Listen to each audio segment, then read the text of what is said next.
వైద్యం చేయించుకున్న పేద కుటుంబాలకు 83,25,000 రూపాయల ముఖ్యమంత్రి సహాయ నిధి చెక్కులను రాష్ట్ర గృహ నిర్మాణ సమాచార పౌర సంబంధాల శాఖ మంత్రి కొలుసు పార్థసారథి అందజేశారు. నూజివీడులో జరిగిన చెక్కుల పంపిణీ కార్యక్రమంలో మంత్రి పార్థసారథి మాట్లాడుతూ నిరుపేదల మెరుగైన వైద్యం కోసం ప్రభుత్వం వేల కోట్లు కేటాయించిందని, ఆపత్కాలంలో ఉన్న పేదలకు మెరుగైన వైద్యం అందించడంలో ముఖ్యమంత్రి సహాయ నిధి ఎంతగానో ఉపయోగపడుతుందని అన్నారు. గతంలో వైద్యం చేయించుకున్న వారు కూడా వైద్యం చేయించుకున్న బిల్లులను తమ కార్యాలయంలో అందజేస్తే ముఖ్యమంత్రి సహాయ నిధి నుండి ఆర్థిక సహాయం వెంటనే అందజేస్తానన్నారు. మెరుగైన వైద్యానికి కూటమి ప్రభుత్వం వేల కోట్లు ఖర్చు చేస్తోందని, ప్రజలంతా దీనిని సద్వినియోగం చేసుకోవాలన్నారు. ప్రతిసారి మనం ఈ చెక్కులు పంపిణీ న్యూజిలాండ్ ఆఫీస్లోనే పెట్టుకుంటా ఉన్నాం. ఈ విధంగా మండలాల్లో కూడా పెడితే మన పార్టీ, మన ప్రీతమ నేత ముఖ్యమంత్రి గారు చేస్తున్న మానవత్వంతో చేస్తున్న గొప్ప కార్యక్రమం గురించి ప్రజల్లో అవగాహన కలుగుతుందనే ఉద్దేశంతో మరి ఈసారి ముస్లిం మండలిలో పెట్టామని చెప్పేసి మనం చేస్తున్నాం. మరి ఈ కార్యక్రమానికి విచ్చేసిన మన పార్టీ మండల అధ్యక్షులకు, మాజీ అధ్యక్షులకు, పిఎస్సిఎస్ అధ్యక్షులకు,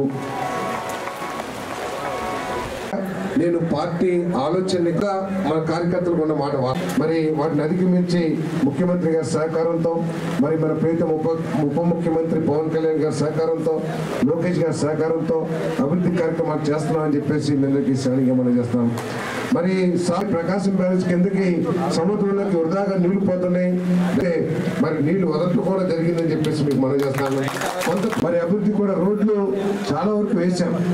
అది గొంట్లో పూడ్చడమా లేదా కొన్ని చోట్ల పూర్తిగా వేయటమా, మరి కాటేరు పాయింట్ లాంటి గ్రామాల్లో పూర్తి కొత్త రోడ్డు వేసాం. మరి సిమెంట్ రోడ్ ఎంత బ్రహ్మాండంగా వేసామో మీరందరూ. ఇప్పటికే దాదాపు 25 కోట్ల రూపాయలతో R&B రోడ్లు పూర్తి చేశాం. మళ్ళీ ఇంకొక 10-15 కోట్ల రూపాయలకి టెండర్లు కూడా పిలిచారని చెప్పేసి మీ అందరికీ శ్రేణిగా మనం చేస్తాను. ఈ విధంగా అభివృద్ధి కూడా మన చంద్రబాబు నాయుడు గారి మానవత్వం అని చెప్పేసి మీ అందరికీ శ్రేణిగా మనం చేస్తాను. మరి CMRF అది తీసుకెళ్లి ముఖ్యమంత్రి గారి ఆఫీస్లో ఏదైతే LOCలు ఇస్తే సాయంత్రానికి మళ్ళీ మా PA వెళ్ళి LOC శాంక్షన్ పట్టి తీసుకొచ్చే అంత మనగా అతి త్వరగా చేస్తున్న ప్రభుత్వాన్ని కానీ ముఖ్యమంత్రిని కానీ నేను ఎప్పుడు చూడలేదని చెప్పేసి మీ అందరికీ మనం చేస్తానండి. అదేవిధంగా CMRF కూడా గతంలో ఎప్పుడైనా CMRF కావాలంటే అసలు CMRFనే తొలగించేశారు. CMRF ఎందుకన్నా మనం ఆరోగ్యశ్రీలో దాదాపు 3,000 వైద్య సేవలు అందిస్తున్నాం కదా. ఆరోగ్యశ్రీలు వచ్చేటప్పుడు ఇంకా ఈ CMRF ఎందుకు అని చెప్పేసి చెప్పేవాళ్ళు. అసలు మంచం మీద నుంచి కదలలేని వాళ్ళకి 15,000 రూపాయలు ఇస్తాను అని చెప్పేసి మనం చేస్తాను.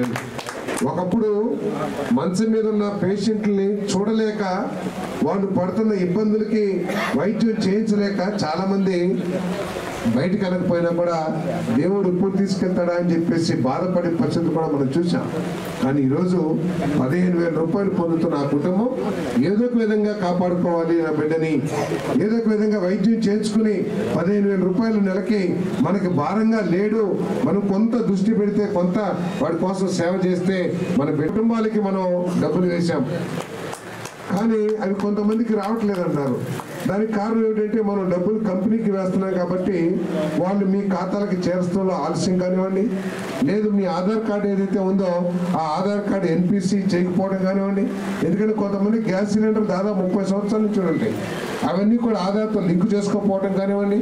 వీటి మూలంగా కొంతమందికి వచ్చి ఉండకపోవచ్చు.